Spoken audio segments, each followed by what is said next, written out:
समुदाय विशेष बोलकर अपने जहर को दबाने की जरूरत नहीं है। मुसलमान डायरेक्ट बोलिए, मैं छुपा छुपा के बात नहीं करता। सीधी सी बात, पहली बात।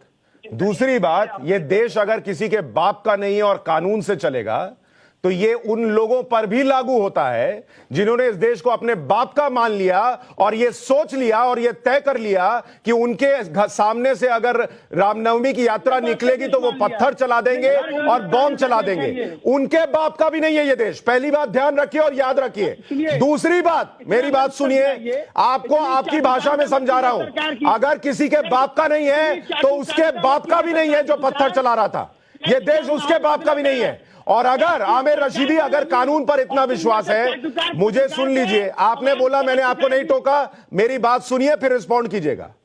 तो बाप का देश उनका भी नहीं है जो पत्थर और पेट्रोल बम चला रहे हैं। दूसरी बात, अगर देश के कानून पर इतना भरोसा है तो छत पर पत्थर और पेट्रोल बम नहीं रखने थे बॉस। छत पर पेट्रोल बम नहीं रखने थे। रखना आपको था दिल में धैर्य और पुलिस का फोन नंबर कि बॉस ये हुआ। और कल भी मैंने तस्वीर दिखाई है, बोलिएगा तो अभी वीडियो चला दूंगा। आपको जो कहना है आप, मैं जो हूं नहीं हूं वो पब्लिक को पता है। और मैं आपको ये बता दूं कि आप मुसलमान कहलाने के लायक भी नहीं है जो रमजान के वक्त में ऐसी भाषा बोल रहे हैं। इसलिए तुम मुझे क्या कहते हो, मैं भाई तुम सुनो, तुम मुझे क्या कहते हो मुझे नहीं पता, पर मैं तुम्हें अभी अपनी डिबेट से लात मार के निकाल रहा हूं। गेट आउट, गेट आउट, इस शब्द को सुनो। और इसलिए निकाल रहा हूं क्योंकि तुम्हारी भाषा सभ्य नहीं है। तुम रमजान के वक्त में सभ्य भाषा नहीं बोल सकते तो तुम बाकी समय में क्या बोलते होगे ये दुनिया के सामने है।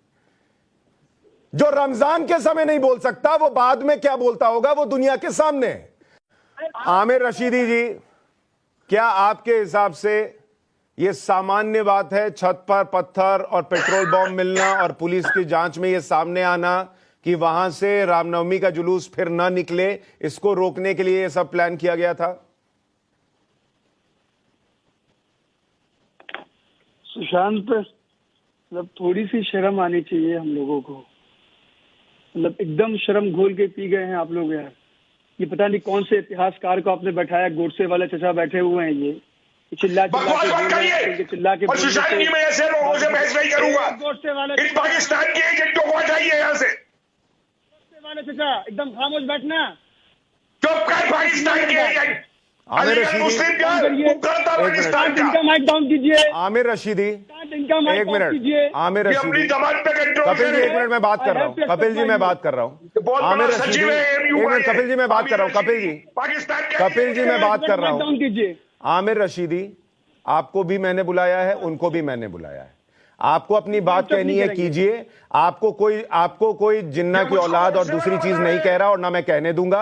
आप दूसरे को डिफेम मत कीजिए, अपनी बात कहिए। कौन क्या है नहीं है, आपका सर्टिफिकेट नहीं चाहिए, आप अपनी बात कहिए। नहीं, इनकी बातें आप सुनिए ना।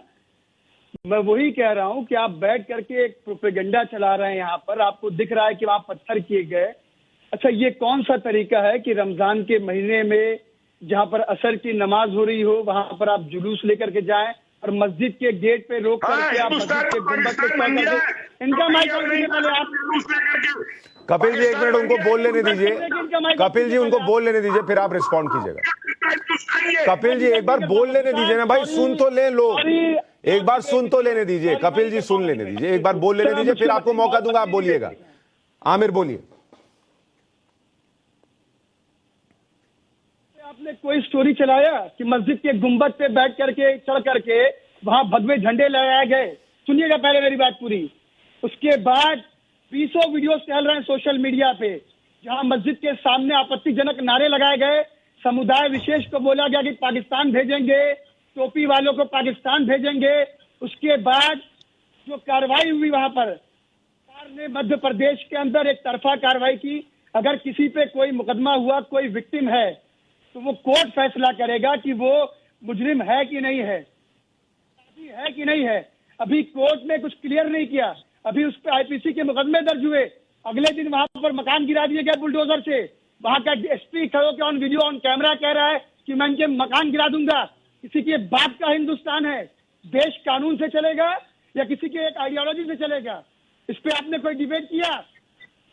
आमिर रशीदी बता रहा है मैंने आपको बहुत धैर्य से सुना। आप दिखाइए मुझको। आमिर रशीदी, मैंने आपको धैर्य से सुना, अब मेरा जवाब एक सुनिए। समुदाय विशेष के खिलाफ जहर उगलेंगे। समुदाय विशेष बोलकर।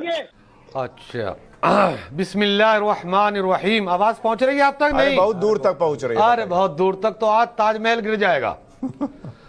तो मैं ये अर्ज कर रहा था, देखिए कोई किसी की मुआफकत करे या ना करे, हिमायत करे या ना करे, मुखालफत करे या ना करे, हमारा अपना जाती और अपना दिली फैसला ये है, हम हिंदुस्तानी थे, हिंदुस्तानी हैं और इंशाअल्लाह हिंदुस्तानी रहेंगे। हमारे आबा व अजदाद ने इस्लाम कबूल करके मुसलमान रहे, अब हम मुसलमान होने पर हमको फख्र व गर्व हासिल है। अब जो इसके खिलाफ कौन आया, कौन से मुगल आए, उन्होंने कितना किया क्या नहीं किया, हमें उनसे कोई गर्दो कायत नहीं। अब हमें यह देखना है कि मौजूदा दौर में 2022 में हमें कैसे अपनी तामीर करनी है, कैसे तरक्की करनी है, कैसे फसादात को रोकना है, कैसे झगड़ों को रोकना है, कैसे अमन करना है, कैसे माओ बहनों को पढ़ाना है, बेटों को तरक्की करके पहला जो हिंदुस्तान था आज ही उसी हिंदुस्तान पर हमको लाना है। और अपने अंदर तो कादरी साहब, आपका मुगलों से कनेक्ट नहीं है जी, मुगलों से कोई कनेक्ट नहीं है। अरे मुगल थे ही का, वो तो हिंदुस्तान के बाहर गए थे। हम लोग तो हिंदुस्तानी हैं। एकदम ताजमहल गिरा दिया आपने, यहीं जीते यहीं रहते, गिरा दिया आपने ताजमहल आज। बहुत बढ़िया। मुझे अब पैनल में एक चीज क्लियर है। अब मैं अपने दूसरे हिस्से पर आता हूं डिबेट के जी। पैनल में 5 मुसलमान, 4 का मुगलों से कोई कनेक्ट नहीं, एक ये माजिद हादरी को छोड़कर जो अपना सिर पीट रहे हैं, पीटने दीजिए, अच्छी बात है। लेकिन अब मुझे रिजवान अहमद ये को दे दिया जाए। हाँ, रिजवान अहमद मुझे ये बताइए कि अगर ये 5 में से 4 मुसलमान यानी 80% भारत का मुसलमान खुद को मुगलों से कनेक्ट नहीं पाता, तो ये जो ताली बजा रहा है वहां रैली में सुनकर, वो कौन सा मुसलमान है, उसके दिमाग में कैसे है कि वो मुगलों का वंशज है? दूसरी बात, हाँ रुकिए, अभी पूछेंगे। अभी आप मुगलों के वंशज हैं, अभी आपके दिन खत्म है, तो आपको डिबेट में साइड लगा दिया गया है। अभी हम हिंदुस्तानी मुसलमानों से बात कर रहे हैं, मुगलों वाले मुसलमान से बाद में बात करेंगे।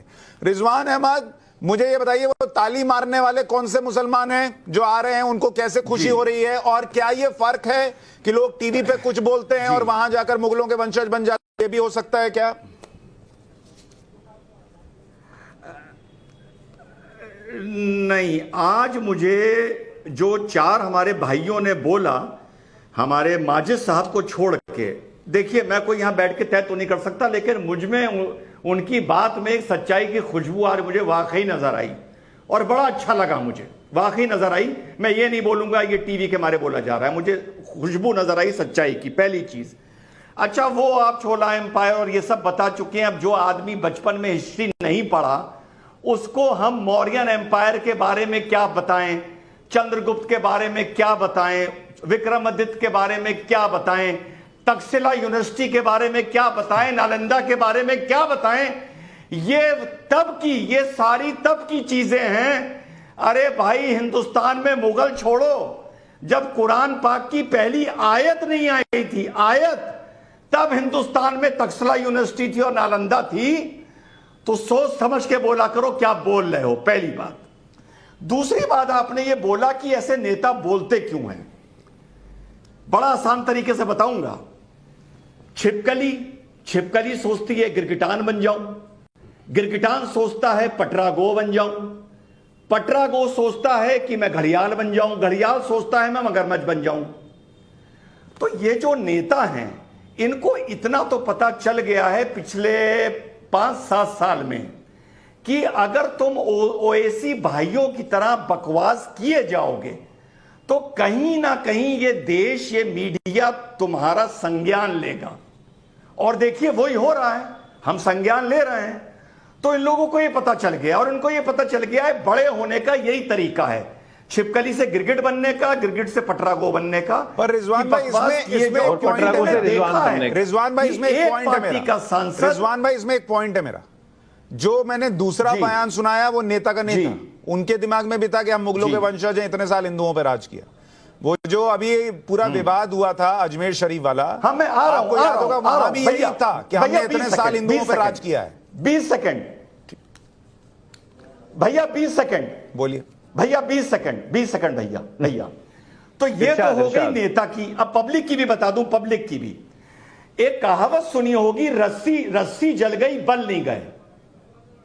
ये वो केस है, क्योंकि हमारे पास कुछ अब बोलने को दुनिया में और देश में नहीं है। हमारे पास नोबेल साइंस के पुरस्कार नहीं है, हमारे पास इन्वेंशन नहीं है, हमारे पास साइंस नहीं है, हमारी टेक्नोलॉजी नहीं है। हमने दुनिया को सिवाय पेट्रोल के जो अल्लाह ने एक नेमत दे दी, हमने 300-400 साल में दुनिया को कुछ दिया नहीं। तो फिर बचा क्या बोलने के लिए? कुछ तो बोलना है ना। तो वही मुगल और सल्तनत और गजनी और गौरी, सुशांत भाई, बस हमें यही हम तकरीर करते सुनने के लिए रहते मिला हैं। है। और ये करने के बाद थोड़ा हमारा मन हल्का हो जाता है। ठीक है, देखिए ठीक है।